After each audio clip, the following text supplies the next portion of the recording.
Welcome to another episode of Lunch with the Shark. Join us as we dive deep into discussions about business, accounting, and finance to help you build a business that thrives. Now sit back and have a bite with your host, the Shark CFO, Vidal Espinosa.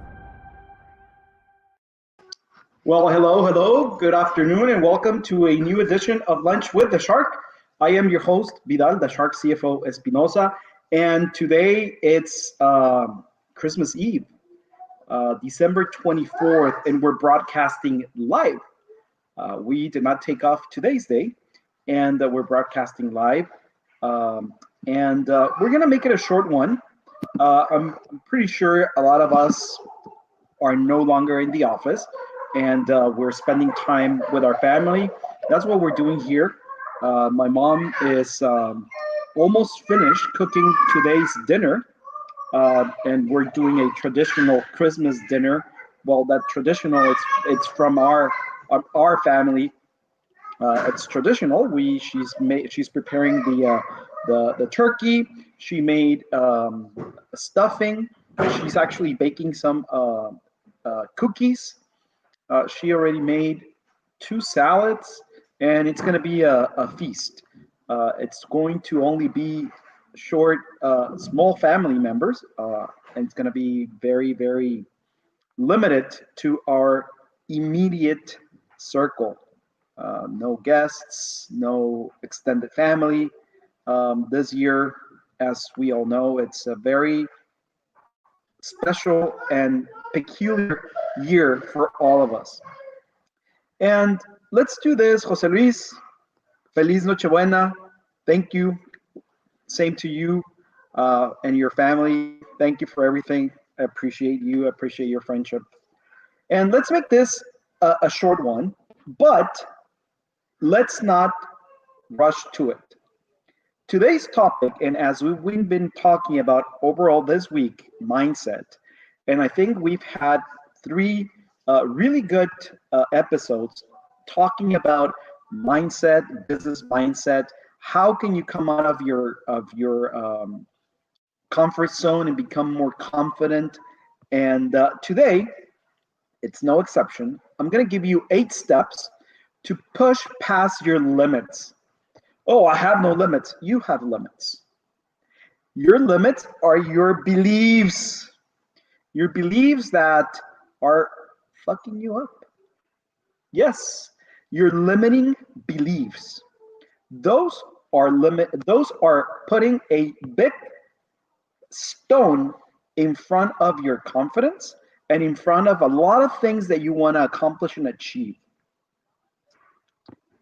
We're all excellent storytellers to ourselves. And especially when it comes to spinning a tale about why we failed. We are the best storytellers when it comes to that. We can make up stories, excuses, and blame everybody else except us. So how do we stop it? How do we do it? Let's start by the first one. Look out for they in your language. When your beliefs refer to an ambiguous they, there's a good signal that there's a manufacturer and not real. Statements like, they'll never give me a shot, or they'll never going to know I'm too young, old, inexperienced, are really good examples. We give them a lot of power. Don't assume what's going on everybody else's head, especially of those others who haven't told you directly that you got a limitation. Do you understand that? By saying they, assuming the outcome to something that you haven't even tried, you are already limiting your belief. Oh, but my experience, or my compadre, or my neighbor did it and I couldn't. So they, that's that's a limiting belief. It's actually trying to get something that somebody else did and say, oh, I'm going to do it. Therefore, it's going to happen the same thing for me. We all do it. We all do it. Number two, get in touch with your motivations. Damn. Do you know why we don't follow up on our goals or resolutions? Because the outcome in your motivation, it's not big enough. It's not juicy. I'm gonna go to the gym starting January 1st. Well, but January 1st they don't open, so it's January 2nd. That's the beginning there. And I want to lose weight. Okay, lose weight. If you lose 1 gram, 1 pound, 20 pounds, how much? How many pounds do you want to shed? Oh, I'm going to lose 20 pounds, but what for? Do you have diabetes? Is that going to help you in your health? Or because you want to wear that new suit or that new dress? Or what? Why? Is the motivation juicy enough? Is it juicy enough? What helps you find meaning in life? What's your purpose? What brings you joy? That's your motivators. Number 3 goes hand to hand, and it's accept the discomfort. Pushing forward to meet your goals is an exercise that can be filled with discomfort. Avoidance because you don't want to feel vulnerable or are afraid of rejection, it's simply denying yourself the potential to succeed. It's too cold in the mornings. It's really cold. Well, there's a jacket. I can't right now. My kid was sick all night. Aren't they 2 parents? My other partner from the business, you know what? He did the same thing I did and he failed, so I'm not going to do it. What the hell? Discomfort makes you grow. Pain makes you grow. Shake the fuck up. Number 4, build confidence. We've been talking about this, but we've been talking about setting the proper mindset. Begin to set small goals and action items to get you towards the accomplishment you're seeking and celebrate those small accomplishments. Yes, every single gram, every single pound, every single 10 pounds, start celebrating it. And by the time you lost 1 pound, amazing, you're going to feel great. You can do it. And then 2 pounds, and then 3 pounds. And you know what? You're going to go pound by pound, and then you're going to be like, you know what? If my goal is to lose 1 pound, I can probably do 5 pounds. So your goal is going to be 5 pounds. And then if I did 5 pounds, then I can do 10 and so forth. Right? So you need to build confidence little by little. Don't want to become the next Walmart if you're doing a retail company, a retail store. Don't try to do that. Don't try to compare yourself to them. Oh, but look at Walmart. They're doing so good and my store is not. Well, they're doing something better. Trust me. They're doing something completely different. Oh, but they have the resources. They might, but you have also the capacity to find resources at your level. Don't try to find resources at Walmart's level. Don't try to compare your revenue to Walmart's revenue, right? So build confidence. Number 5, dude, if you can do it by yourself, ask for help. To gain confidence, you may need outside perspective, training, or mentorship. Seek out the help you need to make yourself feel more confident.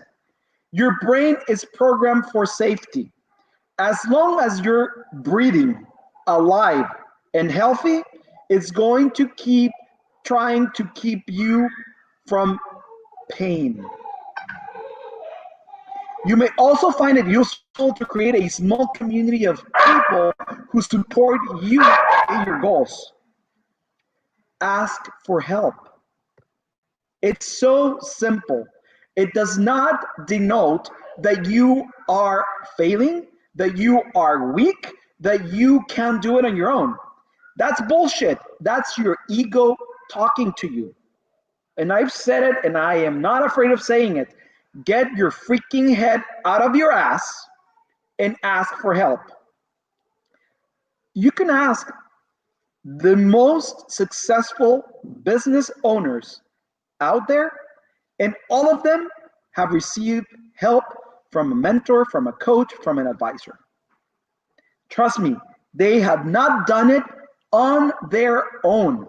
Even if everybody is praising them and, oh yes, he's whatever you want, Mr. President, whatever you want, Mr. CEO, whatever you want, Mr. CFO, whatever, blah, blah, blah. Yes, yes, oh my God.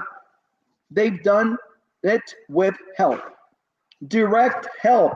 People by their side, people that they trust, people that they advise them and they mentor them. Every successful individual has a mentor because they asked for help. Number 6, use a little healthy imagination. Imitate. Some people advise faking it until you make it. That's not to say you should start dressing and acting like the people or persons that you want to imitate. But notice how your role model acts in meetings or how they negotiate a deal. Pick up the successful habits they have and try them to your size. Eventually, you'll adapt them to your own style, but imitation done well can help you feel more confident. Really. In order for you to grow, in order for you to be more confident, in order for you to be who you want to become, you must imitate, but don't imitate the spending. And I'm going to tell you a story here about one of our good friends. She's our client, right? She's really successful, but this success did not, it wasn't from one day to the other. She's been in business for 15, 20 years, and now she's being more successful. She's out there, she has a huge community, and she can take months out of the year to go on vacations. And she loves Hawaii. And one day she said, you know what, Vidal? I've received a couple of comments from my community that they're intrigued how I do it because they want to go and spend 3 months altogether without doing anything, having clients come into their program systems and things like that, and go to Hawaii, go to Bali, go to wherever they want to go, and they just want to imitate me. And I said, you know what? That's part of the community that you have, and it's normal. But at least you need to address the fact that this was not an overnight success, that you have 15, 20 years under your belt of doing what you do. And now you can take 2, 3, 6 months out of the year because you have a team, you have systems in place, so educate them. And what I'm telling you is a process. What I'm telling you is the skills. What I'm telling you is the adaptation of the habits so they can have in 1, 2, 3 years, you're shortening their learning curve by 5, 10 years, and they can do what you're doing, but not right now. They can't afford it. You can, they can't. Number 7, learn from your losses. Learn from your losses. Don't be afraid.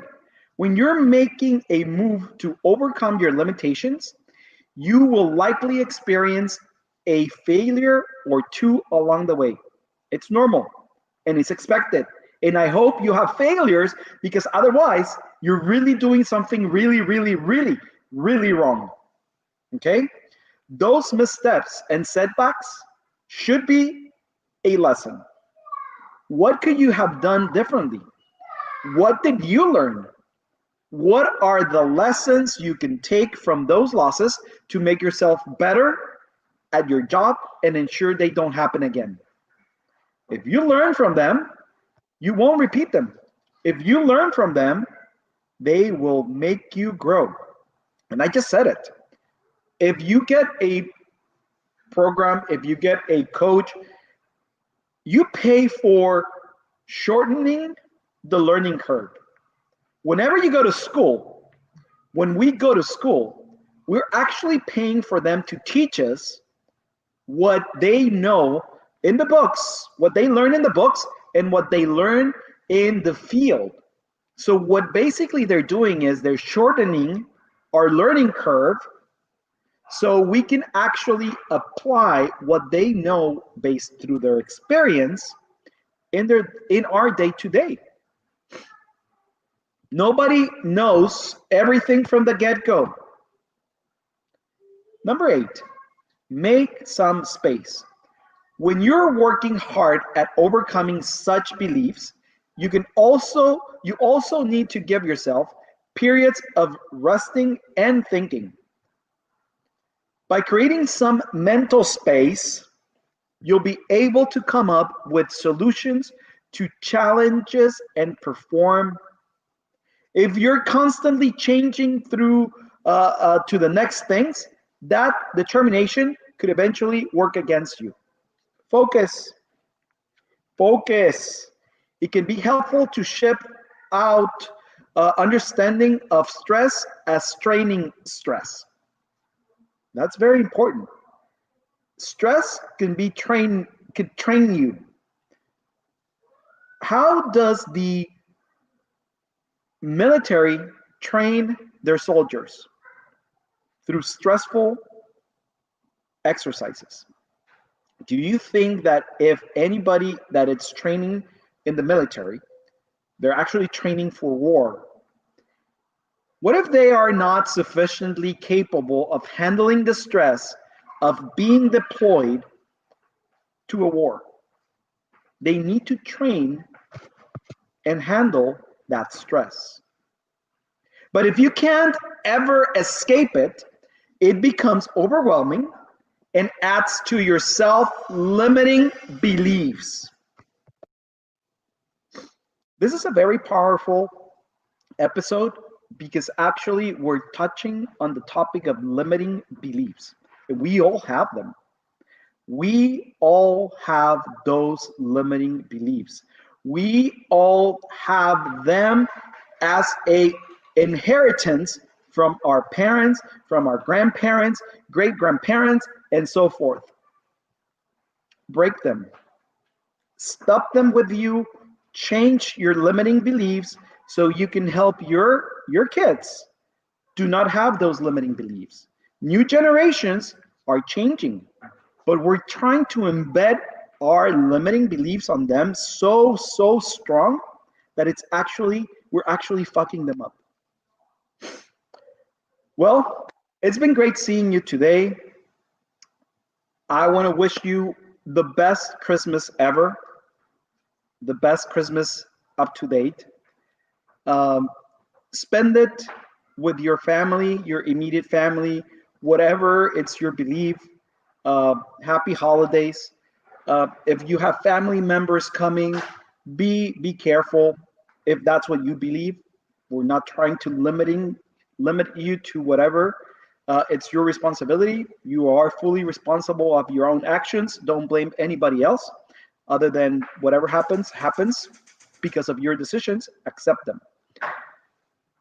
And today we're going to end up today's show with a quote from Drew Houston.